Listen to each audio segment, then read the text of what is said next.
Greetings, class. Today we are going to learn about measuring change on a number line. We're actually going to use an example of what used to be a really popular number line. That would be a thermometer. Nowadays, there's a lot of thermometers that have foregone the mercury-filled glass tube, and they're now digital, much like a clock used to be analog, and now it's all digital. Well, hopefully you guys have seen a mercury thermometer know how it works. If not, it's just basically a number line that's vertical that uses mercury to rise or expand, and the mercury responds to the temperature. So wherever the mercury is at, wherever the level of the mercury is at, is the temperature of the room. We actually have one in the room, so when you get a chance tomorrow, if you haven't already seen it, you can check one out. But we're going to use the analogy of a thermometer to help us visualize measuring change on a number line. So let's look at what an example problem would ask us. Temperature went from 21 degrees to negative 5 degrees. How many degrees did the temperature change? Now they want to know the distance between 21 degrees and negative 5. So you can say it's something like the temperature fell 50 degrees or the temperature rose 30 degrees or something like that. So they're looking for the total difference between 21 degrees and negative 5 degrees. So how would we go about doing that? Well, again, anytime we're trying to deal with, oh, you know what? Let's actually change this because I think I changed it. The number is different on the next one, so we're going to, let's see, where is it? Here. We're not going to make this 20. We're going to make this a nice number. 21. We're going to make it a nice number like 20. Okay, so for between 20, from 20 to negative 5, that's actually going to be nice. Okay, so we're going to start off by creating a number line like we did with the other problems that we've been doing so that we can look at the distance. I made it vertical because just because thermometers are vertical number lines. You don't have to. You can make horizontal. We'll go through a horizontal one as well. And for my pen, I'm choosing red because that's usually the color of the mercury in a thermometer. So when the thermometer reads 20 degrees, you're going to see the red mark ends here, and everything below it is going to be mercury. So the mercury actually comes from the very bottom of the thermometer and then goes all the way up to negative 20. It goes up to 20. Now, if it changes, if it goes from 20 to negative 5, here is negative 5 right here. Now the question is asking us, how many degrees did the temperature change? Okay, well that means that what is the change? Change is notated like this. Oh, I cut it off too early.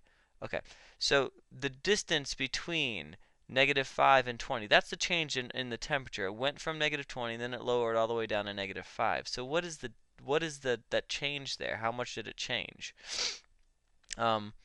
So we can do it by just literally counting the spaces on the number line. I set up my number line so that there's a distance of 5 in between each thing. So this goes from 25 to 20 to 15 to 10 to 5 to 0. So all of my numbers are 5 apart.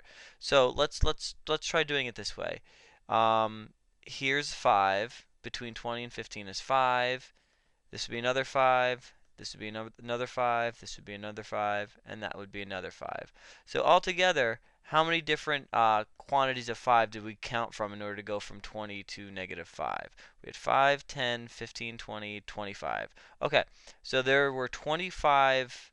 There's 25 units in between 20 and negative 15. So in between 20 and 15, the temperature fell 25 degrees.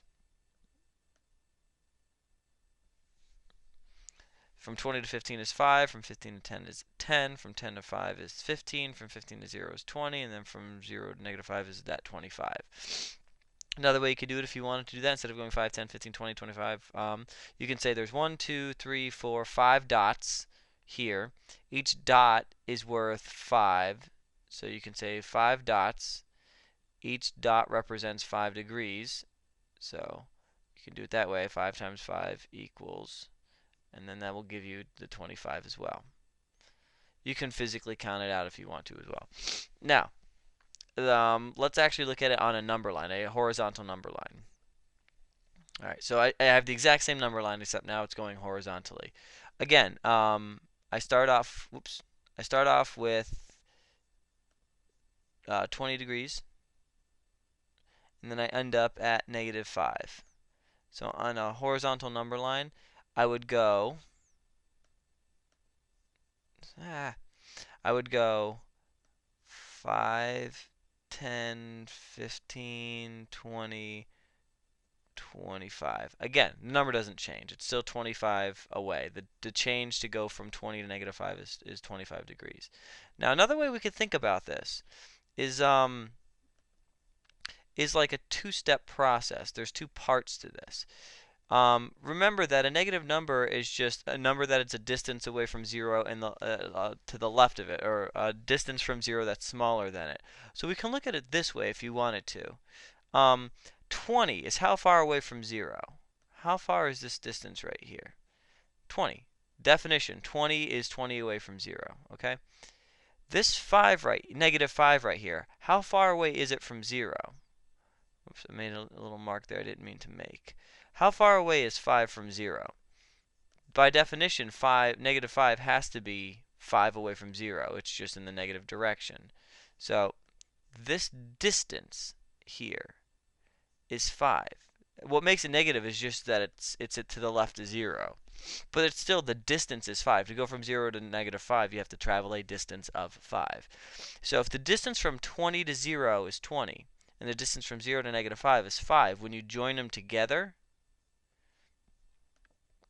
you end up with 25. It's a different way of doing the exact same problem. You can look at it in two parts. The one part is how far away is the positive number from 0. The second part is how far away is the negative number from 0. And then when you join them together, you end up with the total distance. Let's actually do another problem just to kind of solidify this. Okay, temperature went from 8 degrees, negative 8 degrees to 10 degrees. So the temperature rose in this one. They want to know how many degrees did the temperature change. Let's again take a look at that number line. Oh, it's missing. Oh, I have a missing number line. Okay, well, no biggie. We'll draw one out. As crude as it is. Negative 8. And actually, we'll just do negative 6, negative 4, negative 2. I'm going by 2. 0. I'm not going to label it all. 2, 4, 6, 8, 10. My perfectly straight number line that you're all jealous of. Okay, so I went from negative 8 all the way back up to 10. Okay, let's see. To go from negative 8 to 0 and then to 10, how many places is it? That's 2, 4, 6, 8, 10, 12, 14, 16, 18. So it was a grand total of 18 degrees in between negative 8 and 10. And that's just by counting it. Remember, each mark represents 2.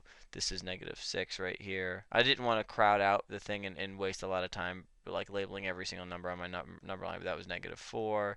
That was negative 2, and so on and so forth. This was 2, this was 4, this was 6, this was 8, this was 10. Okay, so I literally just counted the spaces between negative 8 and 10, and it ended up being 18.